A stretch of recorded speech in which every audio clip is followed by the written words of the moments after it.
Raquel, we're good to go. Awesome. Ok. Boa noite a todos. Estamos agora ao vivo com todos vocês. Eu vejo muita gente aqui participando da nossa live. Sejam todos muito bem-vindos. É um grande prazer. Meu nome é Raquel. Eu faço parte da equipe do FPP EduMedia, do Student World, e nós estamos hoje com essa live session sobre Studying in the USA. Queria agradecer a presença de todos.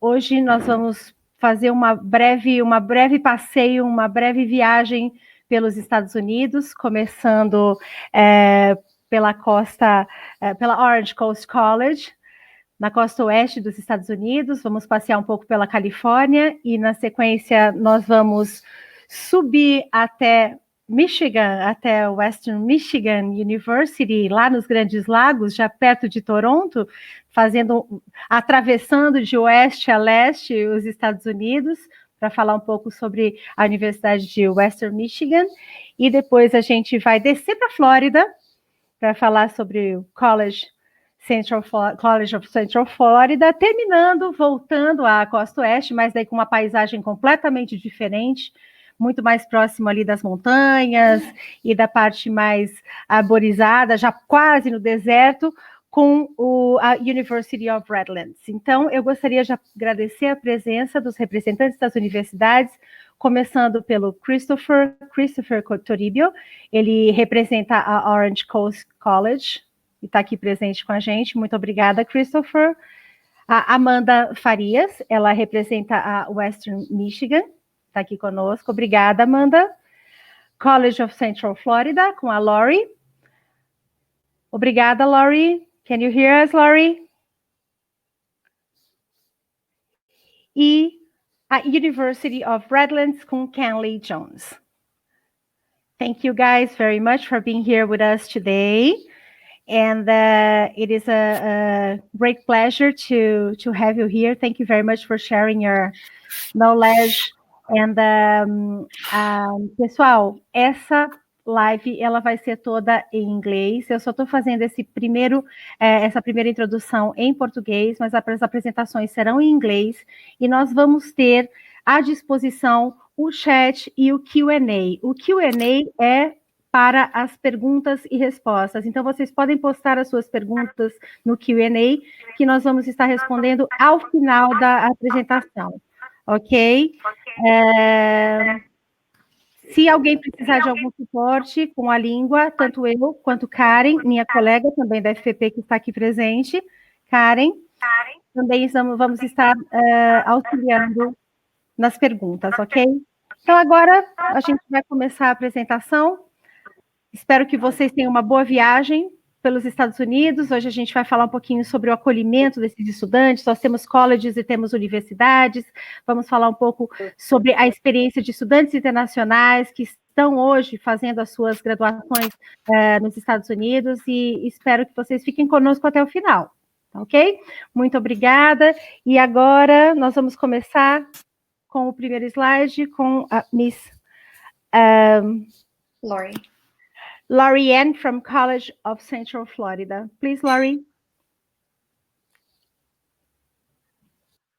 Hello, this is Laurie. Can you hear me? Yes, Laurie, you can go. You're good to go. Numbers is okay, good. Wonderful. Thank you for that kind introduction, and I apologize that my webcam isn't cooperating with me tonight.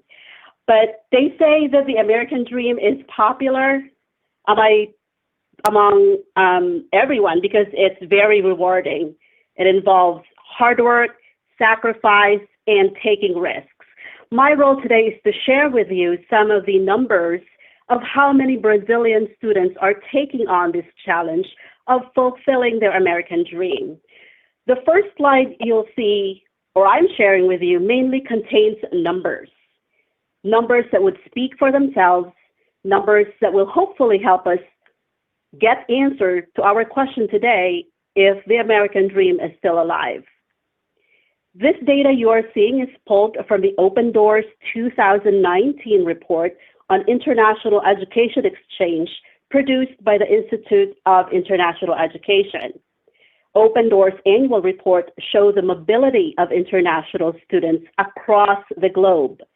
For the purpose of our discussion today, and due to some time constraints, I limited the numbers to share and show and compare data from 2017 to 2018 academic year against the 2018 to 19 academic year.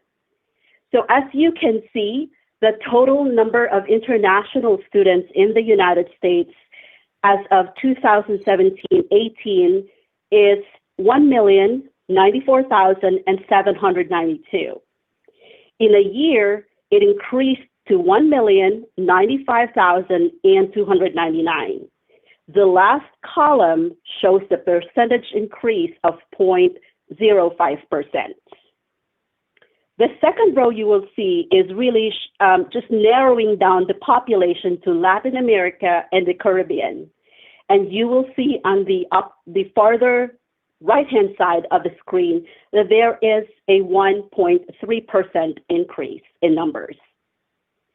In 2018 and 19 academic year, the number of Brazilian students in the U.S. increased for the second year in a row, up to almost 10%, which what you'll see in there is a 9.8% increase. The increase of Brazilian students coming to the U.S.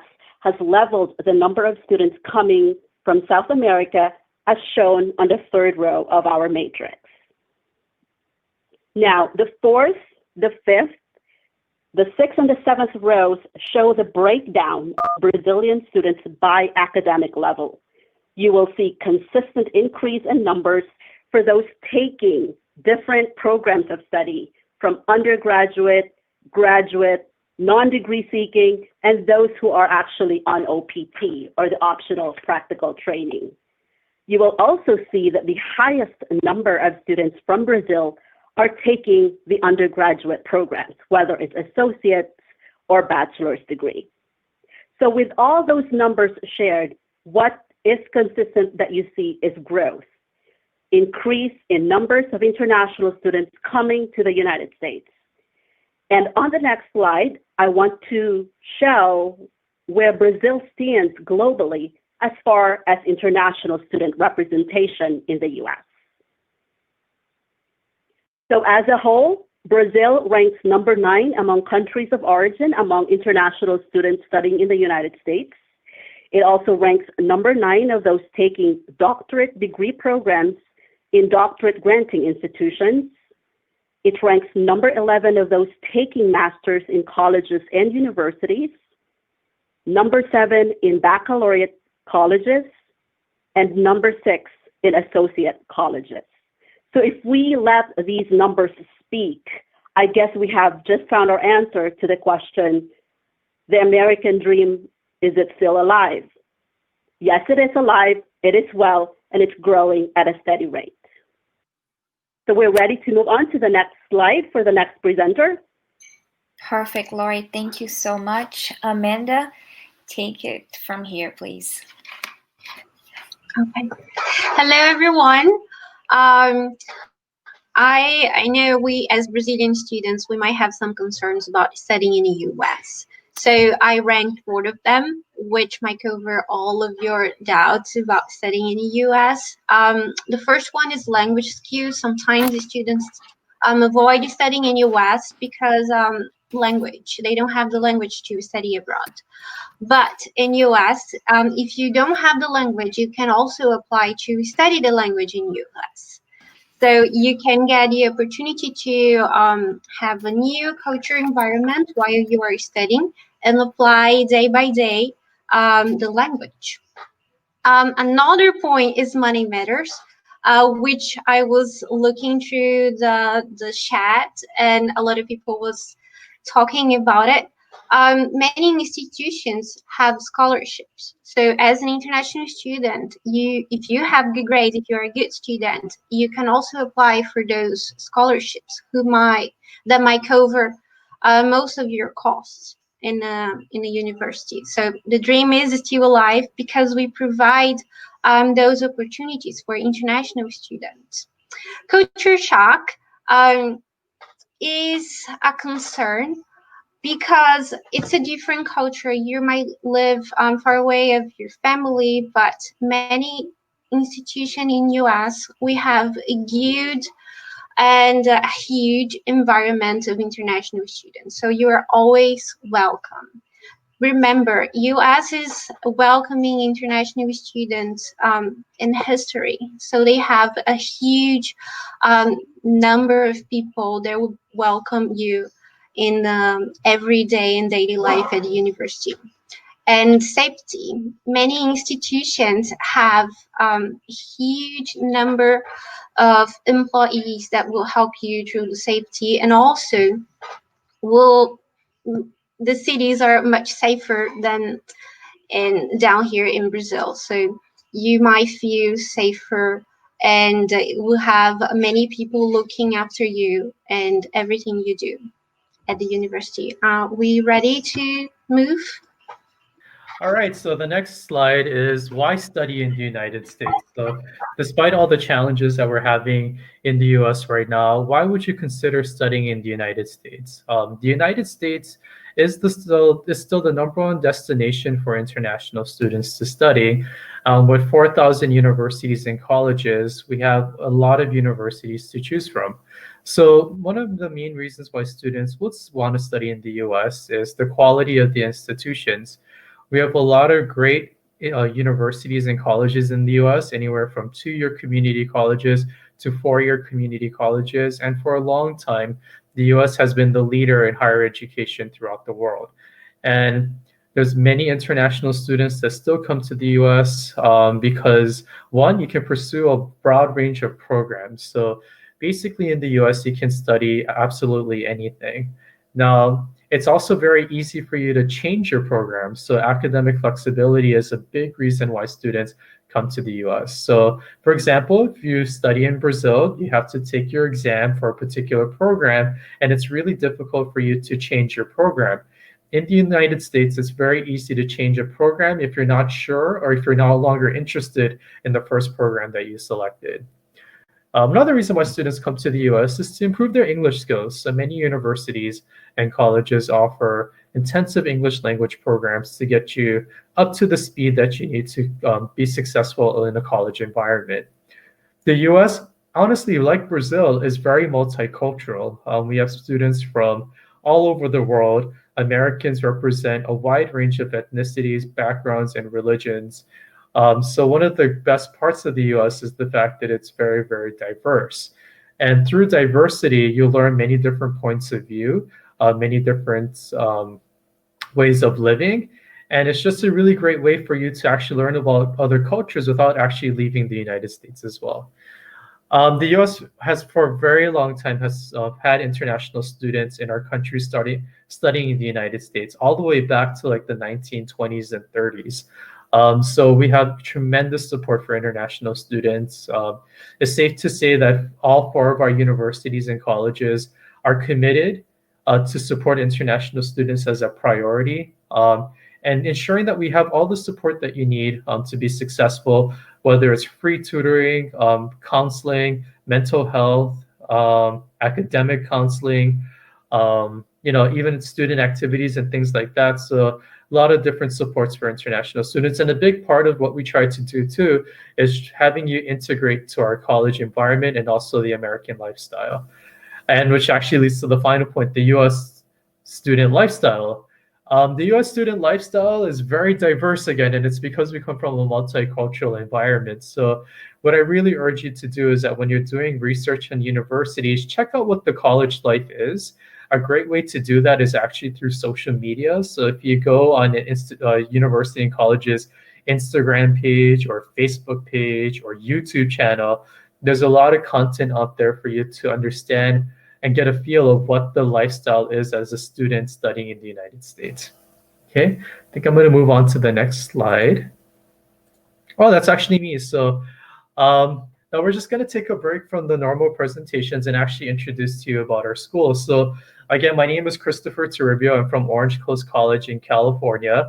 We are a 2-year community college located in Costa Mesa, California, and part of the California Community College system. So what a community college is, for those who don't know, is that we offer 2-year undergraduate programs. The first 2 years of your undergraduate program leading to a degree called an associate's degree, certificates in very specialized programs, and also transfer to university. Now, the transfer to the university part is what makes community colleges very popular with international students, where you spend your first 2 years with us and you transfer to university. And the main reason why students do this is, one, they want to access higher education.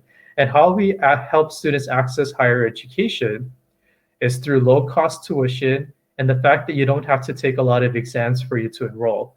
We do not require the SAT or the ACT. In some cases, we do not require the TOEFL exam because we have intensive English language programs. But basically, as long as you're 18 years old, or if you're under 18, you can go ahead and apply and enroll at a community college to complete your first 2 years of your undergraduate degree, leading to whatever your next step is, whether it's you want to enter the workforce or transfer to a university.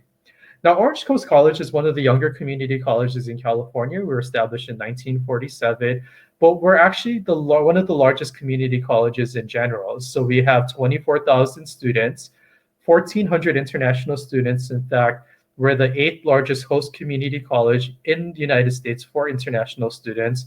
We have 60 students from Brazil. So Brazil is actually one of our most popular places where our students come from.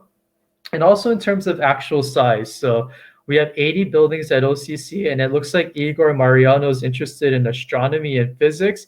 That is actually our planetarium for our astronomy and physics program. So that's what we offer right there. Our planetarium was recently built last year.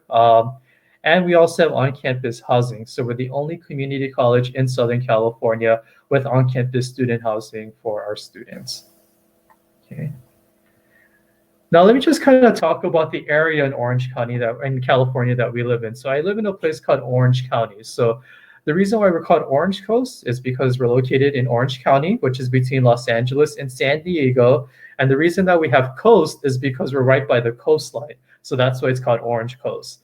Our main campus is the campus in the city of Costa Mesa. And the picture that you're seeing down here is our School of Sailing and Seamanship for our in Newport Beach. So one of the things that we do also support is more non-traditional programs for study and also non-traditional careers. So our School of Sailing and Seamanship is actually really unique. We're the only community college in the United States with this program where you can learn how to be a boat captain. So we have a $15 million yacht that we use as a training vessel. And for students interested in, let's say, programs like interior design or art, we try to integrate all of our programs together. So we use the yacht also for teaching students interior design for yachts and private planes. So I'm going to go ahead and play the video of one of our students from Brazil about her studying at OCC. So go ahead and play the video, please.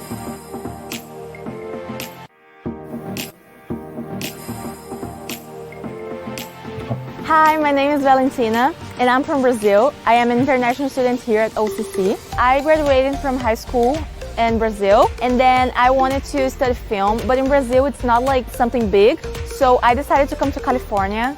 I need help to choose like a university or a community college, and I found Education USA. They gave me a lot of options, but I think OCC was the best for me because they have like a big amount of international students. So I could like feel that I was home, that I had a family. And as soon as I came here, I went to the Global Engagement Center and they helped me a lot. So I think that was the best school for me to be. My journey here at OCC, it's like the best thing. I grew up more in 2 years than I have in my whole life. Emotionally and physically and everything, mentally. Now I am my last semester. So that's why I decided to do like something different, and I decided to take the surfing and ocean safety class. I would definitely recommend this class for international students because sometimes as our family is not here, we feel like lonely or like we feel kind of weird in this environment, and like I just feel like here you can build like a new family, more friends. If I could say anything to new international students, I'll tell them to not be afraid of the new things that you see. Just embrace it and enjoy everything you can and just just go for it. Don't be afraid.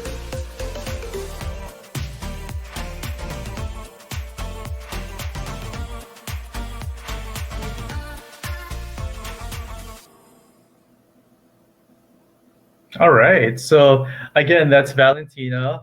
She's from Campinas, and she actually graduated from OCC. So I'm going to go ahead and switch to the next slide to just talk about our programs that we offer at our college. So in total, we have 130 different majors that we do offer. And this is one of our students from Brazil who studies biochemistry. And just looking at the chat, we have all of those programs that you guys are mentioning. So film and television, like I mentioned, is actually one of our most popular programs. Even after your 2-year degree, a lot of our students are working in the industry. So we have students that work for Disney, Universal Studios, Columbia Pictures, and so forth, because we really focus on teaching students how to make films.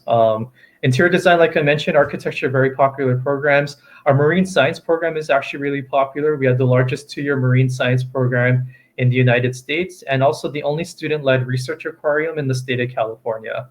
So you can basically pursue anything at OCC, from the sciences, engineering, arts and humanities, visual and performing arts, theater, acting, anything, we have it at our school. Okay. And also in terms of the opportunities that you can share at you can do at Orange Coast College, involvement, internships, research transfer programs. There's so many things that you can do. Community colleges really are, or OCC is a holistic environment that you can get involved in so many different things. And this is one of our international students from Brazil. Her name is Daniela from Sao Paulo. She's a biology major. She's part of the honors program. She's my student assistant actually at the Global Engagement Center. She's currently the vice president of our student government, and ultimately her goal is to transfer to UCLA in fall 2021, and she's definitely on her way to do so. In tying this in with our presentation, is the dream still alive? It's really important for me to share with you what it's like to be an international student right now, studying at home due to COVID-19. Now, we had, in general, international students and students all over the world had been having some challenges in terms of studying, but I really wanted to show you Daniela, who's going to give you a pretty honest viewpoint or point of view of what it's like to be an international student studying in the US during COVID. So if you can go ahead and play the video, please, for Daniela.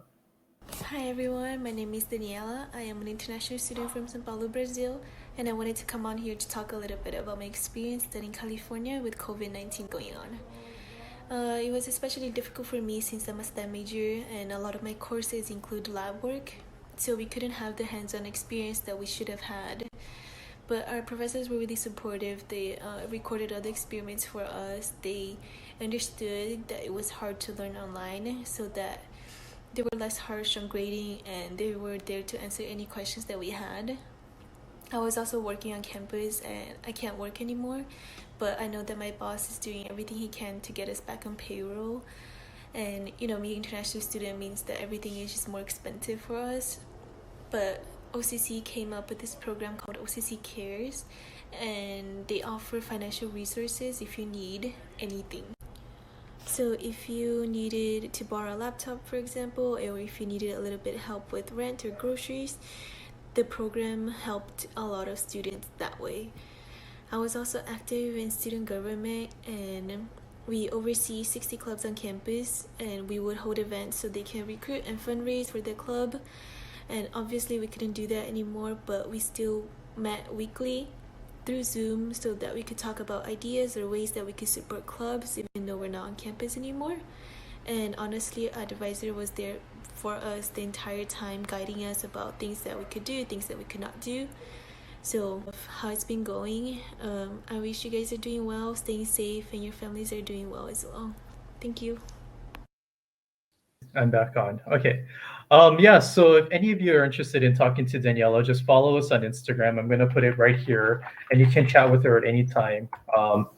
So I'm going to move on to my final slide is where did our Brazilian students actually end up after OCC? So again, as a two-year community college, the dream is still alive. A lot of our international students are pursuing their careers and their dreams and so forth. So unfortunately, the slide had photos of the students, but it's okay.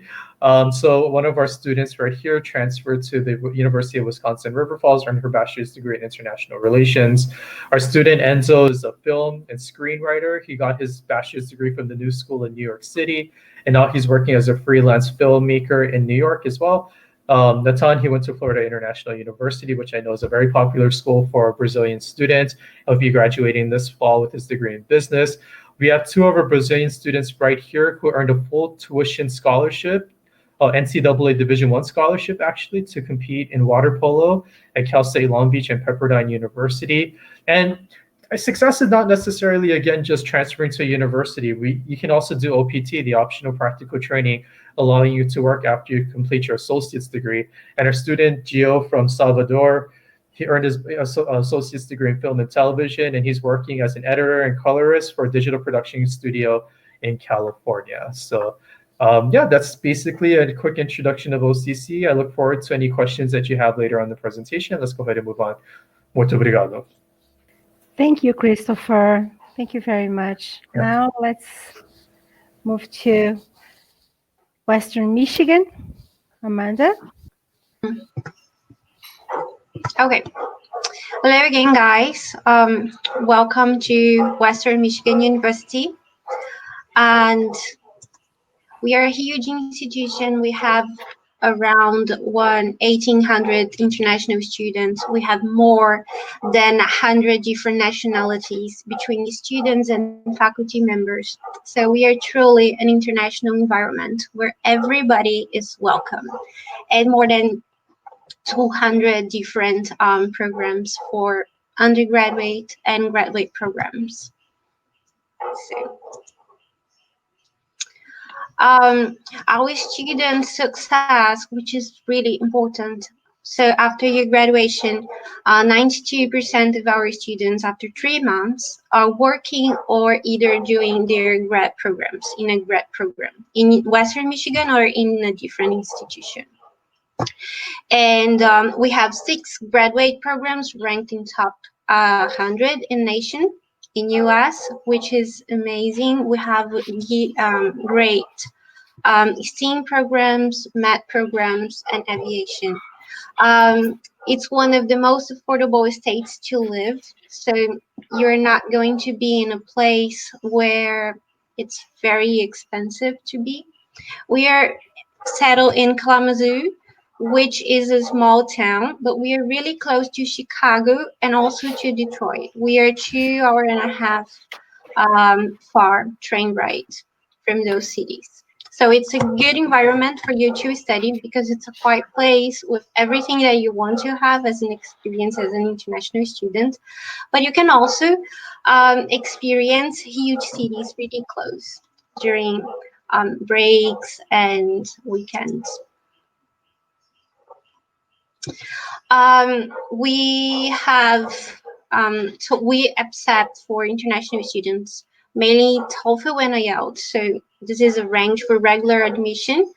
For the university, we ask 71 for TOEFL and 6 for IELTS. But we also accept Duolingo and Cambridge exams. So all different programs, all different kinds of proficiency tests. We have, for those students that don't have English as a fluent language, we have Celsius, where you can study English with us.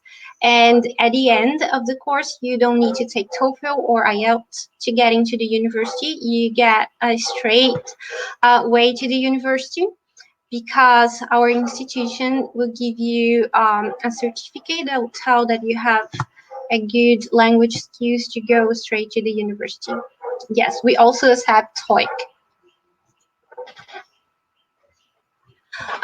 Some of our academics are arts and sciences. We have great programs in arts where our students go straight to Broadway. We have a huge theater on campus where we receive some Broadway teams like the Lion King, for example.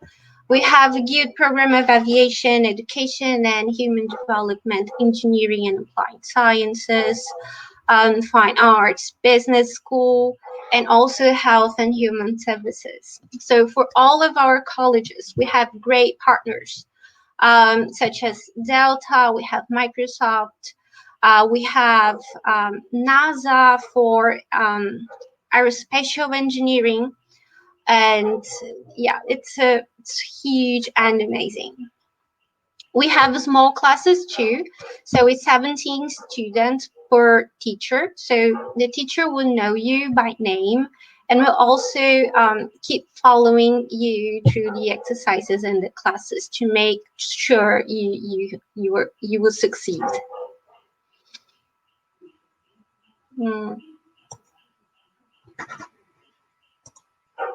Yes. Guys, it's not passing.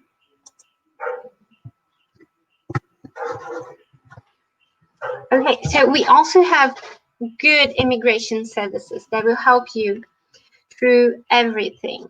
So with the visa application, during your application, your visa, they will give you support too during your whole semester and your whole year of your graduation. We make sure our students will succeed in the end of their courses. So we have writing center, we have supports for seminars, we have tutoring, all for free. And in times of coronavirus, we also gave a lot of support to our international students, mainly for those who could not go home. So they were receiving food, aids, they received money. Some programs and teachers made huge organizations, and they developed a huge way of donating food and also helping the students with sessions, the classes, supporting with all technology as well. So we have disability services too. So if you need any special support, we also have people that would care about you. And really important, we have career services that will help you to get through your career.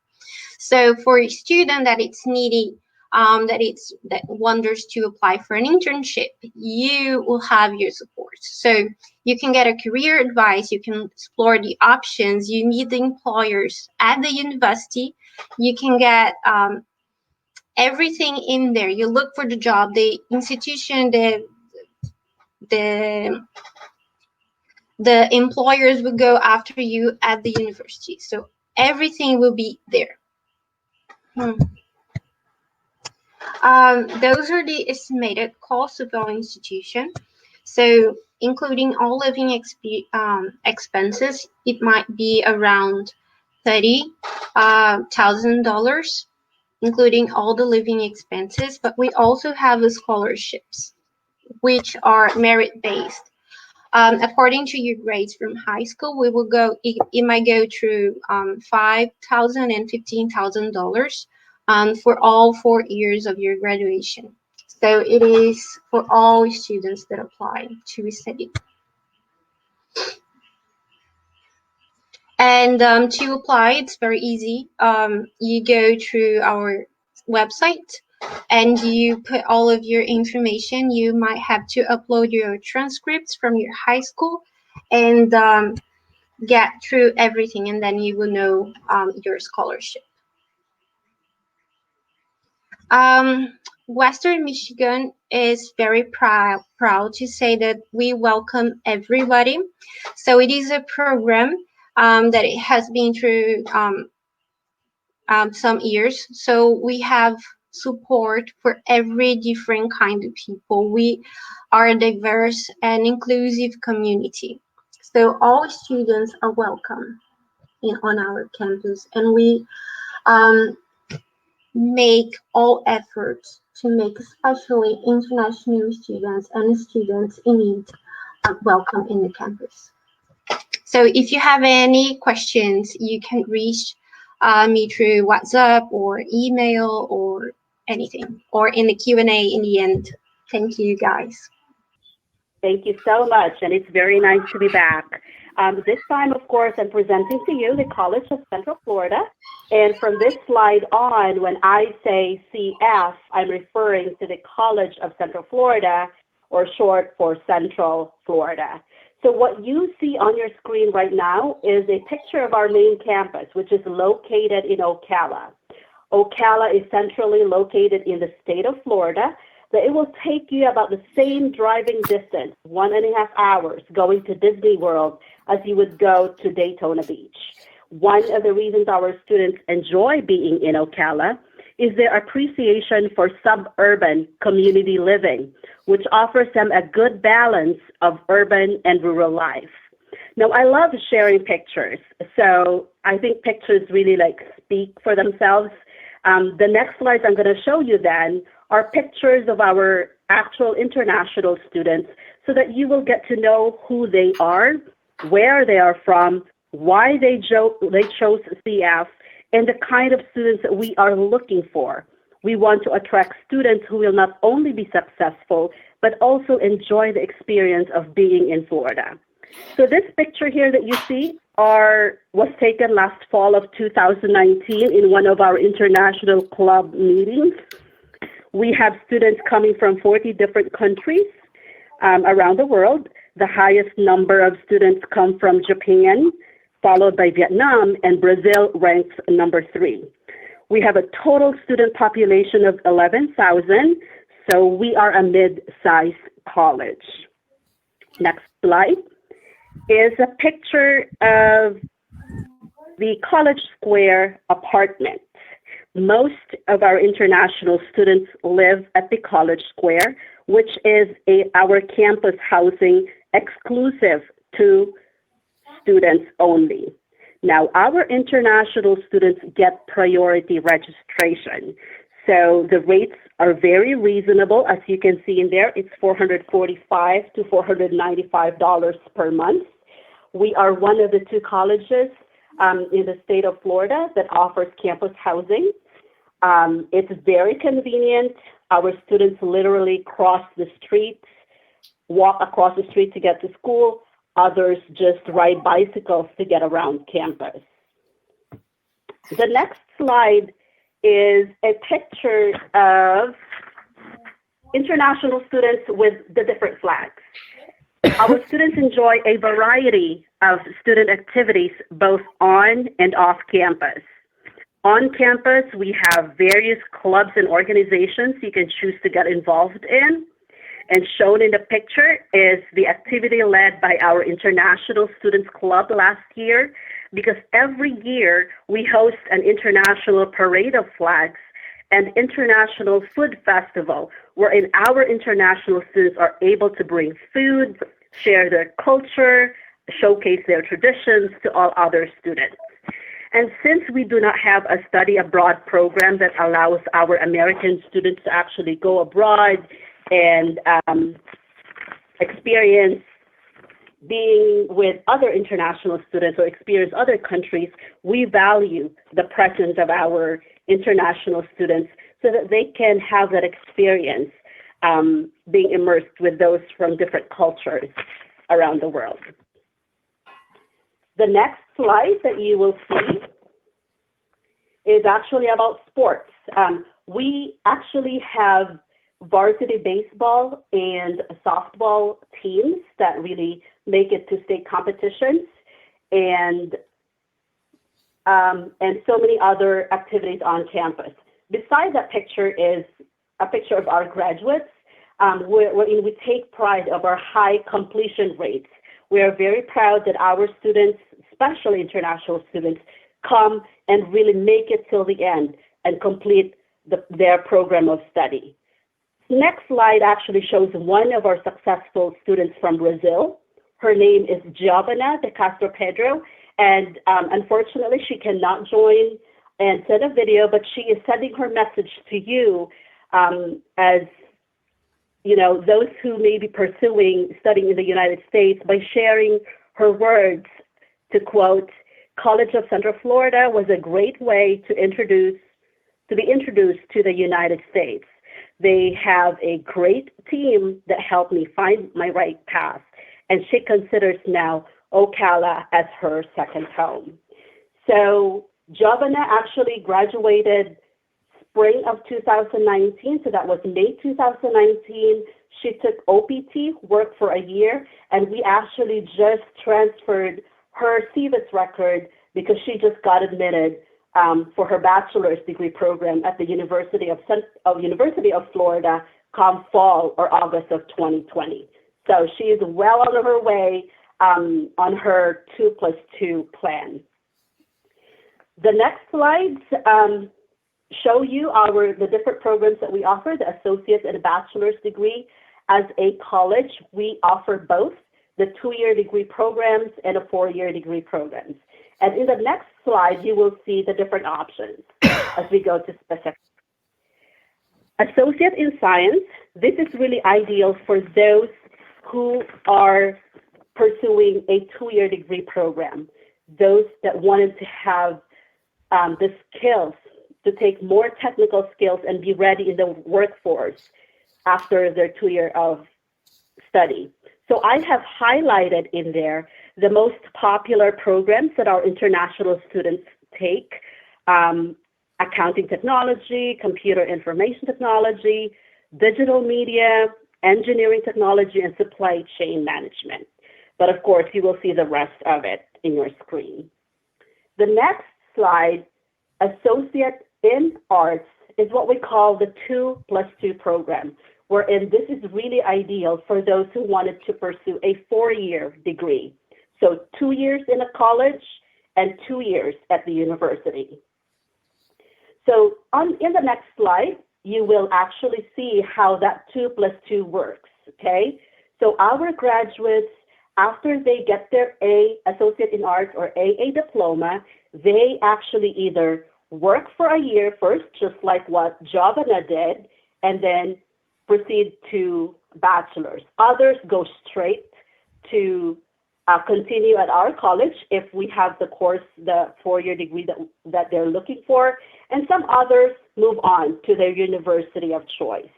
Now, on the left-hand screen, you will, under the College of Central Florida logo, you will see the limited bachelor degree programs that we offer. And I highlighted business and equine studies because business is the most popular among the degree programs that we offer, ranging from associates to bachelor's, and equine because it's something that is unique that we offer. Not many institutions offer equine studies, and we take pride of offering that because Ocala, where our main campus is located, is the horse capital of the world. We have students coming from Australia, UK, Venezuela, and all those who are really into horse industry that come to us and study and earn a degree. On the opposite side, you will see a list of different Florida universities that our students go to or can go to.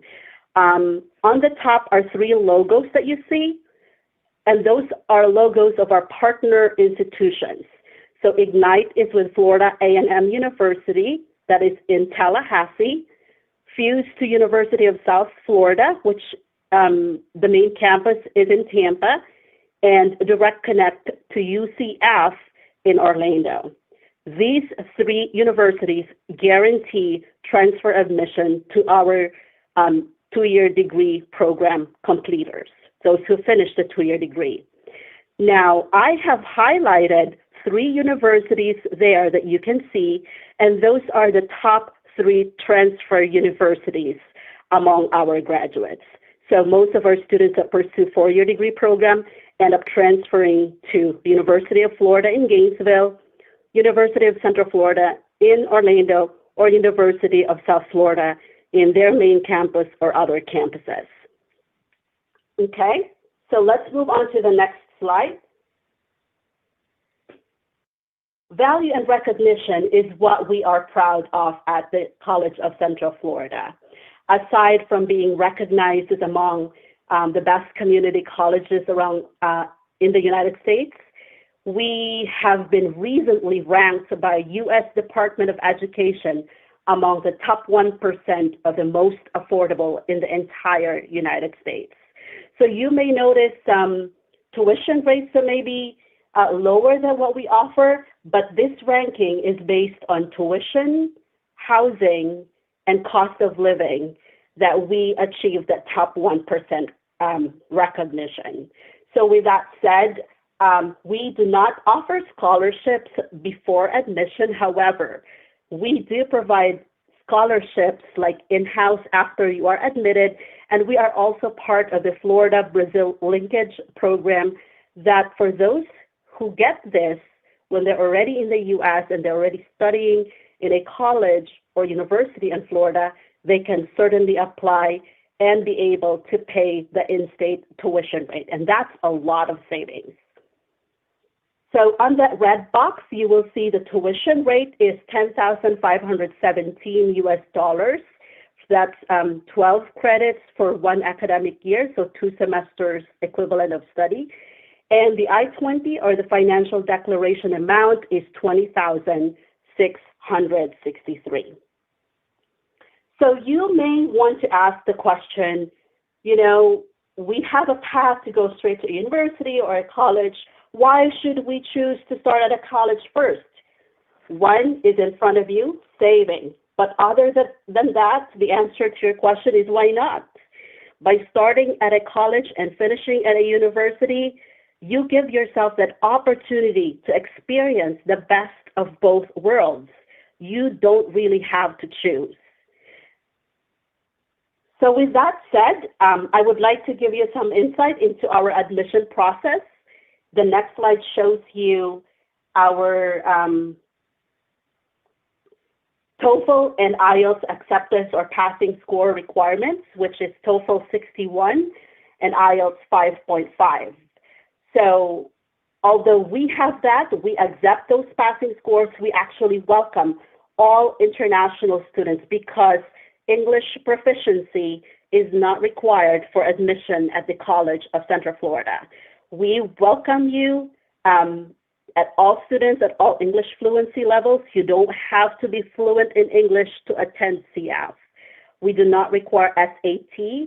We do not require ACT, but we do require that you finish high school and you have that proof of completion by having your transcripts and diploma evaluated by an accredited agency. So thank you for listening. That's all that I have for me. The next screen shows my contact information. Email me if you have questions. Again, my name is Lori, and as the Assistant Director of the International Student Services of the college, I guarantee you that once you contact us, our team will be glad to assist you every step of the way. Thank you. Thank you so much, Lori. Do we have Kenley back? Perfect. Yeah. Hey, sorry about that. Welcome back. We're going to go back to your slides. All right. Because we skipped them real quick so that Lori could do her presentation. But here we are. Awesome. So it's good to be with you. My name is Kenley Jones. I'm with the University of Redlands. I'll have the opportunity to share a little about my institution in just a bit. My colleagues that have joined me on this session provided you with many wonderful examples on why the dream is still alive. And the question you should be asking now is, well, what's the next steps? I'm interested. I want to apply. What do I have to look forward to in the admission and application process? So in the next 2 slides, I just want to kind of give you a couple things to kind of be knowledgeable about relative to the application process. The first thing I'll say is every institution in the United States, and we have thousands of institutions, will have their own individual application and evaluation process. I don't think there are many universities that can truly say their application and evaluation process is 100% similar to another institution. All of us kind of have ownership of how we evaluate a student, and how we evaluate a student determines what kind of application materials we require from you. The key word is require. You have to kind of develop your list of universities that you're looking at, and then based on that, you will see application materials that are required, and then other application materials that would be considered more optional. Making sure that you have some of these application materials can take time. For example, if you don't have an English proficiency exam, that's something that you might have to plan and prepare for, even though it is certainly getting much easier to access and take these things. Another thing I'll point out is universities and colleges are increasing their flexibility related to submission of application materials, and much of this was even going on prior to COVID-19. Many universities were already kind of having that.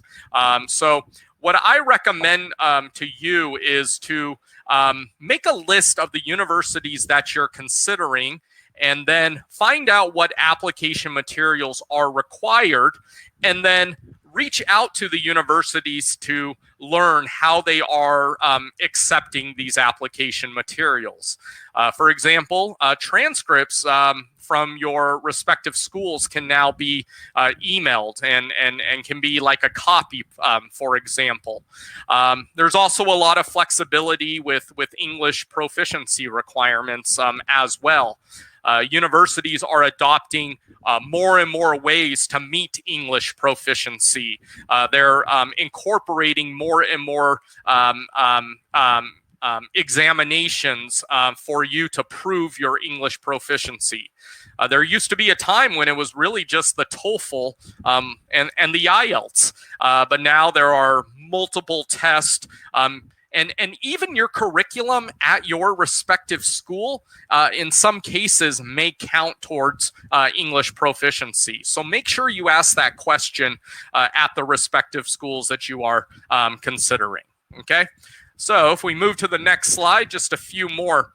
Now, even though I did mention that universities are becoming more and more flexible with their admissions process and accepting of application materials, if it's one thing that COVID-19 has taught us is we're learning right side along you. We are constantly evaluating our admissions practices and our processes related to COVID-19, related to other external challenges, etc. So, you know, it's important that you understand that a lot of the things that we're implementing and allowing today might change in another application cycle. So it's important to stay up to date with us. Come visit our websites and get in touch with us on a regular basis to really understand the processes and practices as we are learning and responding to some of those challenges and factors as well. The final thing I'll say is, you know, many universities and colleges do what is called threshold admissions.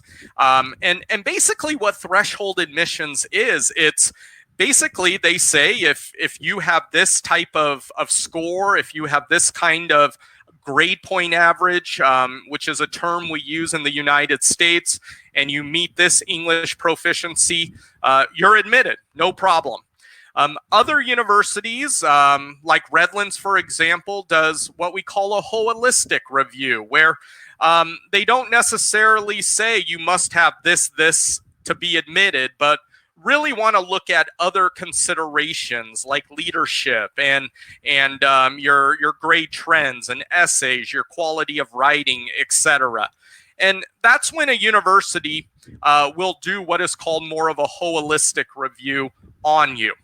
Regardless of threshold admission or holistic review or some other kind of type of admissions process, make sure you're looking at the school's admissions profile. And what I mean by that is what an average or typical student needs to be a strong candidate for admissions, because that will tell a lot. That will tell you a lot about the likelihood of you being admitted, okay?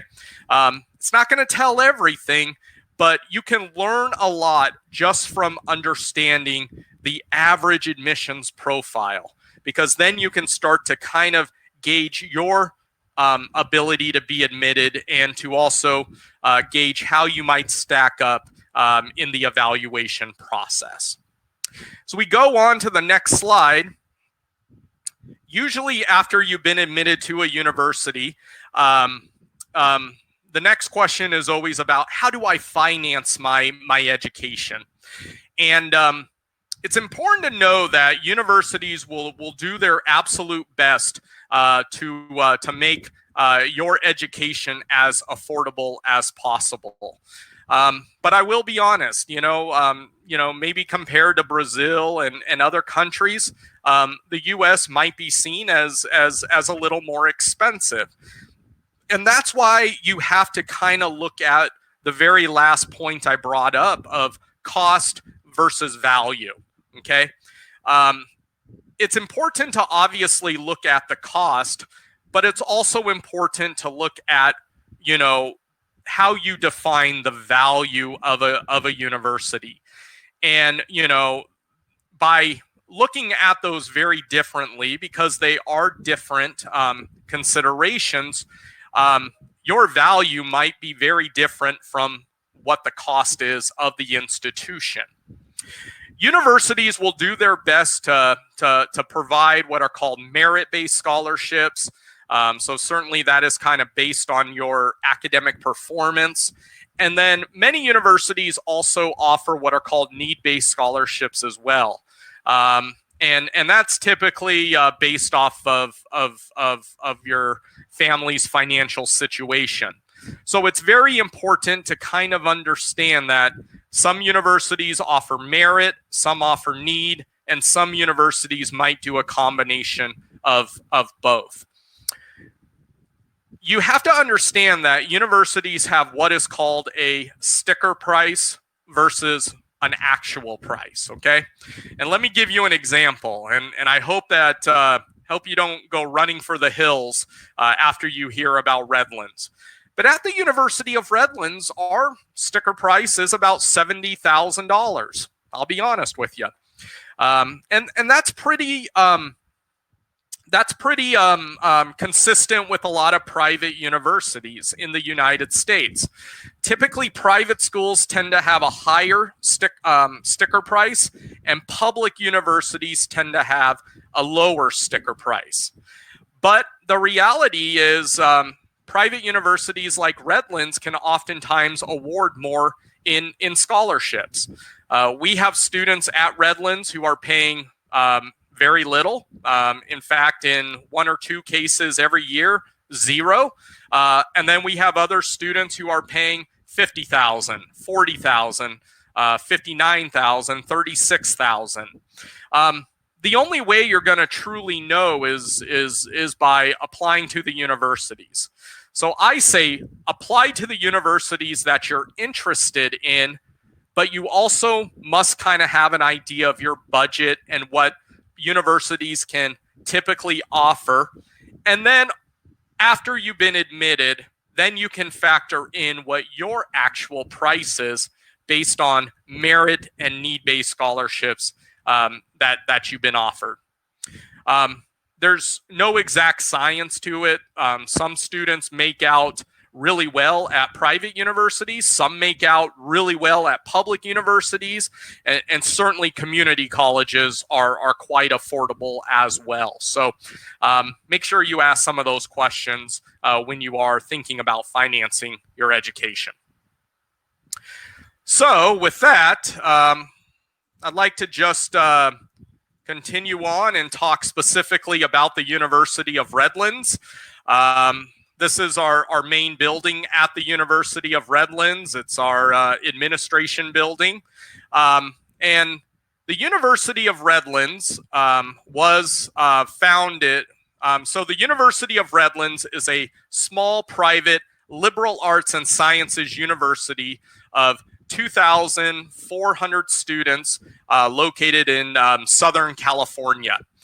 So you heard from my colleague Chris at Orange Coast College. We are part of that same sort of big region of Southern California. We are located more inland from, say, the coast and the Pacific Ocean. So we're not too far from things like the desert. You might have heard of the Coachella Music Festival, for example. So some of the cities that are nearby us or population hubs are going to be Los Angeles, Orange County, Riverside, Disneyland. After all, some people think that Disneyland is a city in itself. But we are a small university, and you know some of the benefits and advantages of going to a small university. We focus a lot on the personalization and the relationships that you're going to have with your fellow peers, your students, your faculty members as well. Some of our most popular programs are going to be computer science. We are the second oldest school of music in the state of California. We also have really strong international relations and global business as well. You might have noticed that the last two programs that I brought up were international relations and global business. That's because we believe in getting students out into the world. In fact, over 50% of our students will study abroad before they graduate. And we were the very first American university to have an international campus in Central Europe, and that's in the country of Salzburg, Austria. But two programs that I really want to highlight, especially considering the sign of the times with COVID-19, we have a remarkable health medicine and society program. So if you are interested in community health, health education, health promotion, things like that. And believe me, we need more of that in the world. Our health medicine and society program would be great for you. It also has a focus in hospital administration. The other program is our GIS program, and that's our Geographic Information Systems program, or spatial studies. Now, you may not be familiar with this program, but did you know in the city of Redlands that the world's largest geomapping company called Esri is literally right next to our campus? Esri produces 50% of all maps, mapping products, mapping software. So they design maps, for example, for McDonald's. If you want to see where all the McDonald's are located in the world, they can plot that out on a map, or where Brazilians like to vacation at. Well, they're currently working with over 3,000 organizations relative to different COVID-related mapping topics. Even the World Health Organization and the United Nations are using Esri to create maps for them relative to COVID-19. Well, here's the cool thing. Each semester, we have about 10 students who are participating in those internships directly with Esri. So, I know you're thinking, I really am interested in the University of Redlands. Well, this is a little bit about our application process. We are part of the Common Application, which is a shared application of over 700 different universities. You can learn a little bit about, on our website about submitting your official transcripts, meeting English proficiency, our recommended GPA of being about a 3.0 or 80% or better. And then our deadlines as well. And one of the cool things is 100% of all admitted international students will receive a scholarship. So even though our cost of attendance is quite high, we do award 100% of admitted international students with a scholarship. And the average scholarship this past year was just over $31,000. So on average, you're probably going to get something around there. And then that can be incentivized through some additional scholarship opportunities. We don't have as many Brazilian students as other universities. We only have a handful, but these were two that I just picked out. One of them is Elon. He has a twin brother who plays water polo. And the first time they separated was to go to different universities. And Elon chose transferred from Chris's Orange Coast College to play water polo for Redlands. And then we have another student from Campinas, Maria Paula, and she is in her final year of vocal performance at the University of Redlands. And Maria Paula and her story is featured on our website as well. So the final thing is, this is my contact information. If anybody wants to get a hold of me, I've been to Brazil a few times, and I absolutely have enjoyed my time there. I hope you will consider going to college in Redlands and Southern California. I like basketball, and if it's one thing I can plug, it's right now we're the epicenter of basketball. So we got LeBron and the Lakers. We got Kawhi and the Clippers. And then, of course, Seth and the Golden State Warriors. So that's just another reason why you might look at California for college. So thank you for your time. I wish you all the best. Stay safe. Perfect, Kenley. Thank you so much for this presentation and for shedding some information. We got some pretty good comments here about the tips that you gave the students on application and admissions.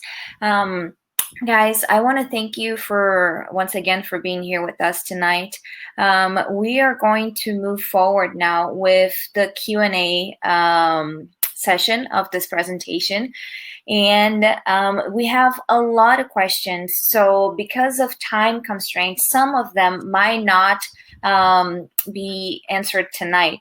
So the first thing that I'm going to ask is for the representatives to type your email, your contact information in the public chat section so that the students that are interested in and they have the specific questions about your institutions, that they will be able to contact you right away as soon as we finish this session, okay?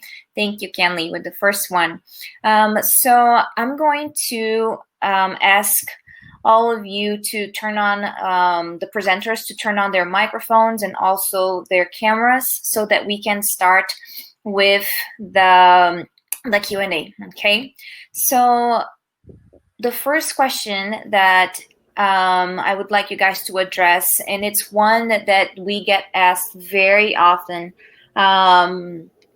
but when we go to Brazil, is what is the difference between college and university? Who would like to start with that one? Chris? I guess Kenley can go. He has his arm up. Sure.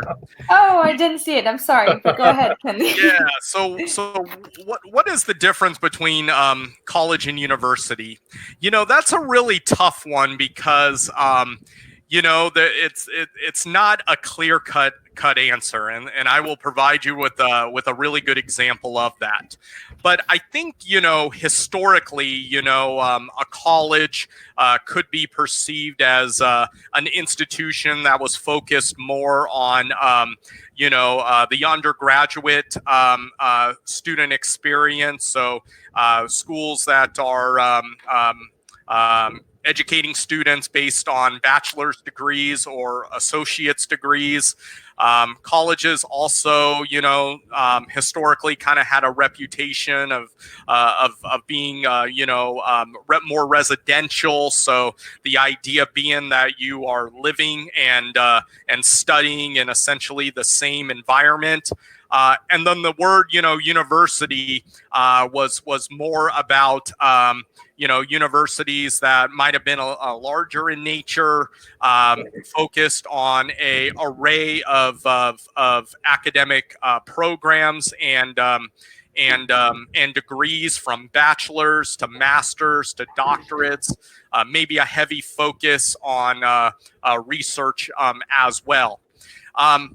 That's sort of kind of a historical context, but honestly, it doesn't really hold a lot of weight because there's a school like Boston College, for example, with college in the name, that would be considered a large research doctoral university. And then there's schools like the University of Redlands, which is a small undergraduate liberal arts college. So honestly, it doesn't really hold as much weight or have a clear-cut delineation as it used to be.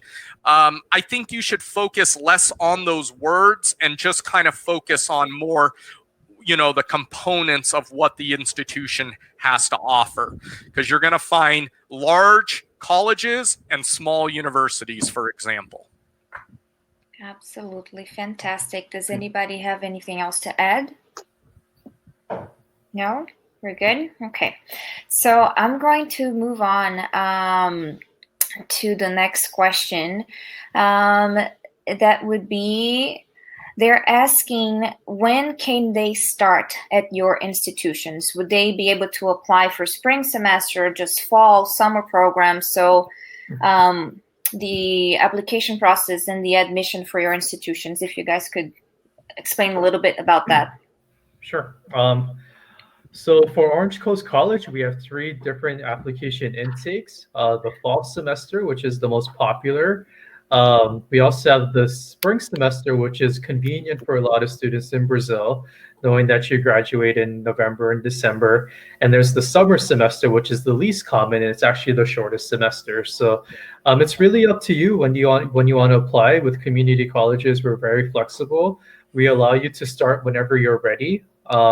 We are still accepting applications for the fall semester, actually. We are online for the fall, completely online for the fall. But we really encourage our students to take our online offerings. It's a great way for you to save money on your education, actually, by taking online classes for the fall and deferring your arrival for the spring semester. But for us, we have 3 application intakes. We have very flexible deadlines also. So you can apply roughly about 6 weeks before the start of the school year. So it's really up to you, and just reach out to us if you're at any point to apply to our school. Perfect. Yeah. Thank you, Chris. Who's next? For the College of Central Florida, it's pretty much the same with Chris. We accept applications year-round, but you'd have to be specific to what semester you want it to begin. So fall begins August 19, spring begins early January, and summer in May. We only have 3 main requirements for admission: the financial declaration, your passport, and high school completion. So we are accepting applications still for the next term, fall, which is August 19th start date. Perfect. Thank you. Kenley or Amanda? Nothing more to add. We have students who start spring and fall. Our preference is fall, just because we have that's when the majority of our new enrolling students enroll. But every year we have just a small handful of first year or transfer students start midterm or mid-year in the springtime. So no preference. Perfect. Amanda, do you have anything else to add? Yeah, we don't have Can preference for spring or for fall semester. I think we lost so you can Amanda apply for a little bit. either semesters. Okay. I'm going to move forward with another question that was asked quite a few times, and it's about the English test and English requirement for the institutions. So we understand that this will vary from institution to institution, but I think one of the concerns that was raised is in terms of flexibility with those tests, especially now that many students are not able to actually go and sit for an in-person test. So how do you guys see that, and how flexible are your institutions with the English language requirements for admissions? Yeah, so we actually accept many different kinds of proficiency exams. So it doesn't have to be a new one, but you can also start your application and then your language level would be evaluated by our institution. So you can either start it now and wait longer to prove your proficiency level. We also added a range number of proficiency exams this year. So till last year, we only accepted regular ones, but now we take more and also wait for students when they are able to take those exams. Also, if you don't have any proficiency test, you can also start in a lower level with less credit as a dual enrollment, taking some English classes in the first semester in order to make sure you receive the certificate to go straight to the university. So you can also, if you don't have how to prove it now, you can prove in 4 months later. Got it. Thank you. How about other institutions? Yeah, for Redlands, we accept about 5 or 6 different tests. As I mentioned, there was a time when TOEFL and IELTS were sort of that monopoly, but we have evolved our policies to accept 5 to 6 different tests, as well as, if a student took an English-based curriculum in school, that's another way to meet English proficiency. Okay, perfect. Does anybody have anything else to add, or can we move forward? Okay. I do. Can you hear me? Yes, absolutely. Okay, cool. Sorry, lost connection, just a little bit. So at Orange Coast College, we're very flexible. There's many different ways that you can meet the English proficiency requirement. You can take the IELTS, the TOEFL, or definitely take the Duolingo. It's the most accessible test to take, especially if you're applying at the last minute, if you want to apply for admissions for the fall semester.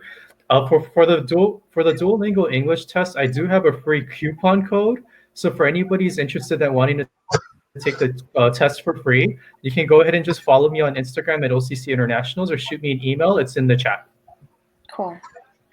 Thank you so much. That's very cool, Chris. Yeah. Anything else that you guys want to add? No? This is Lori, College of Central Florida. We don't require English proficiency for admission. We welcome all students at all different English fluency levels because we offer English for academic purposes courses. So students who are coming in without passing TOEFL or IELTS scores, they will be given a placement test when they arrive at orientation, and depending on their test scores will really determine whether they need to take some EAP courses or are ready for college level coursework. But if they wanted to make sure that they are ready for college level, we do accept TOEFL 61 and IELTS 5.5 scores. Okay, thank you so much, Lori. I'm going to read one more question because I think that, throughout the entire session, we were following up on the chat section of over here. And definitely one of the concerns for Brazilians today is the exchange rate with the dollar to the real. Some of them, of course, asked about scholarships, and I know that this is something that students need to research by institution because it changes so much, so it's really hard to generalize. But another question that they asked a lot as well is is it possible to study and work at the same time at your institutions? Yes, it is possible. I can't speak for every university, but certainly that's a question that you can bring forward to your respective institutions. But I will caution you to believe that working on campus will cover any what we call gaps in your financial need. There seems to be, at least with some students, that working on campus will be able to pay whatever deficit I might have, and it certainly can help.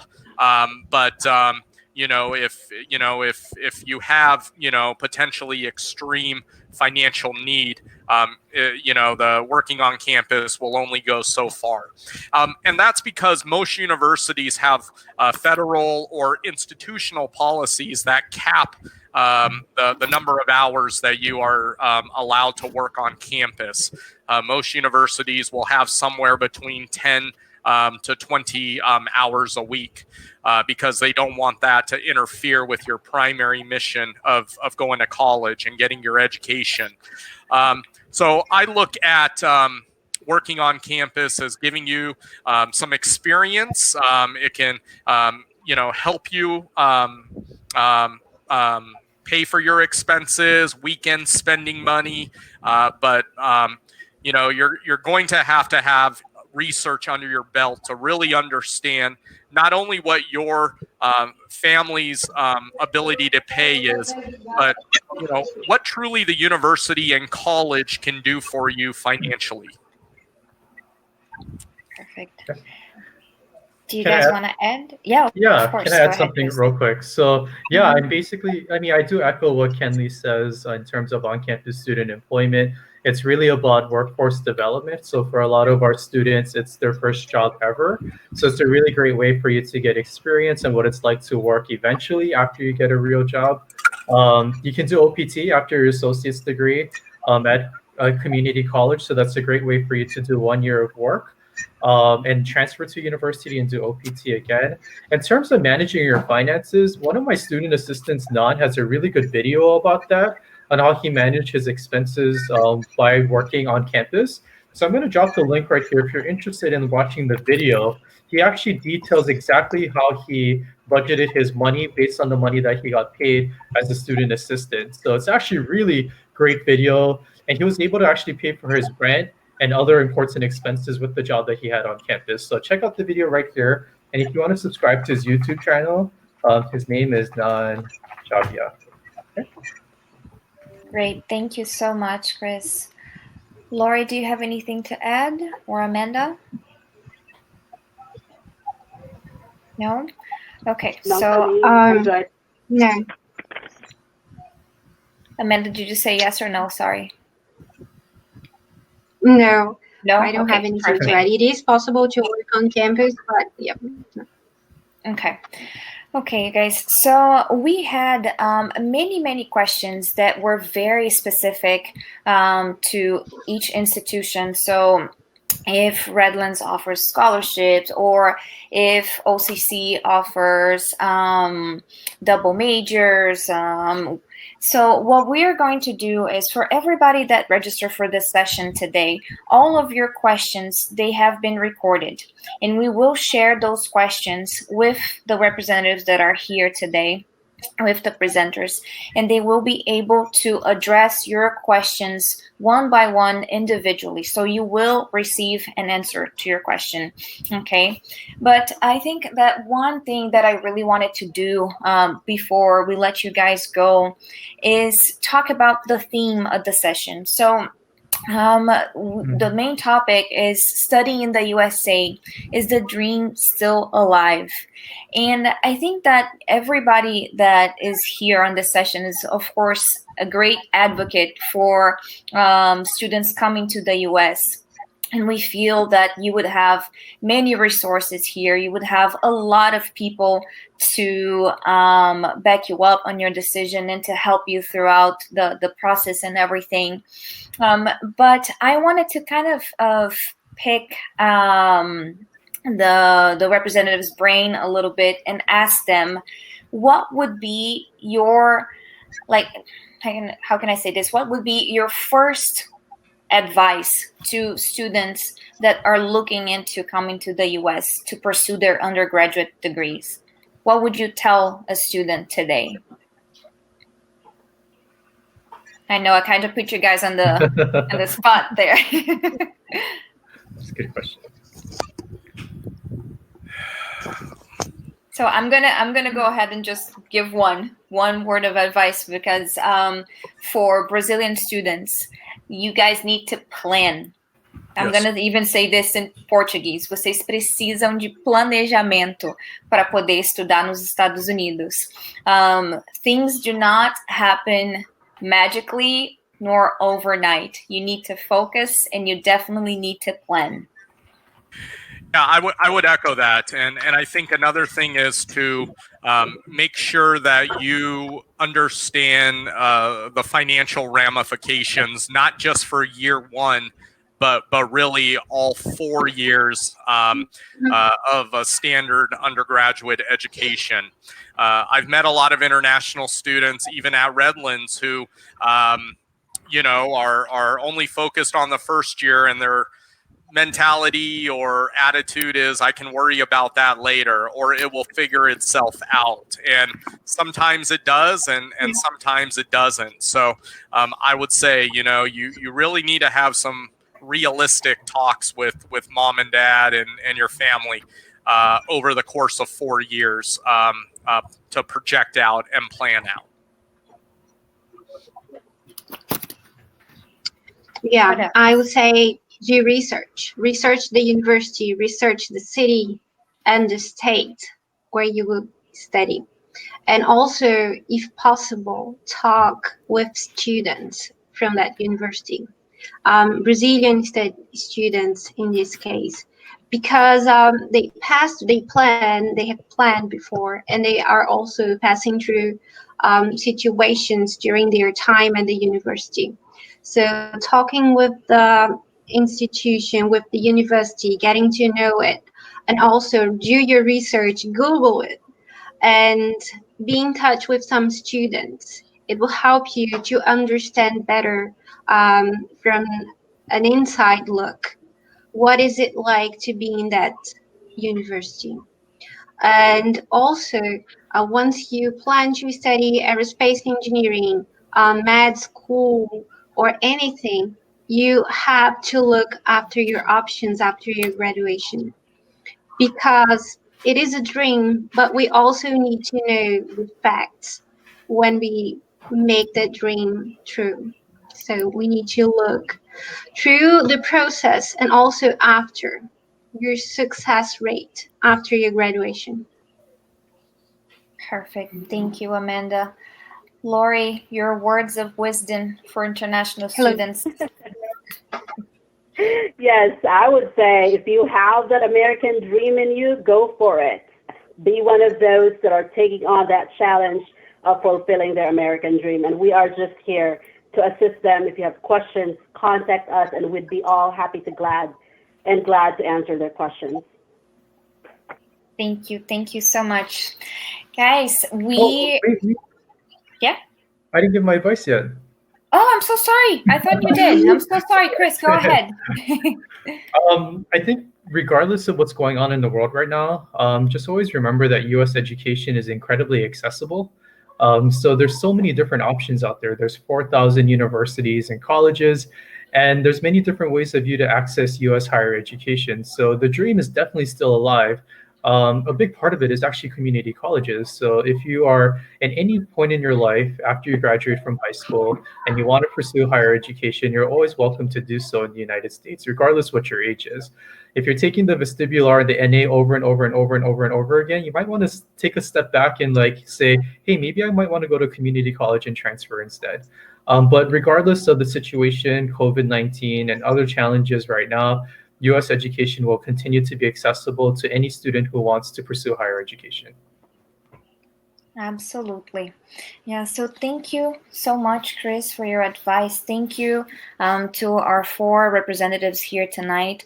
Like they said, they are here to work with you. They will answer your emails. These are the people that you're going to get answers from and get support from when you're researching, when you're applying, when you're deciding what you're going to do.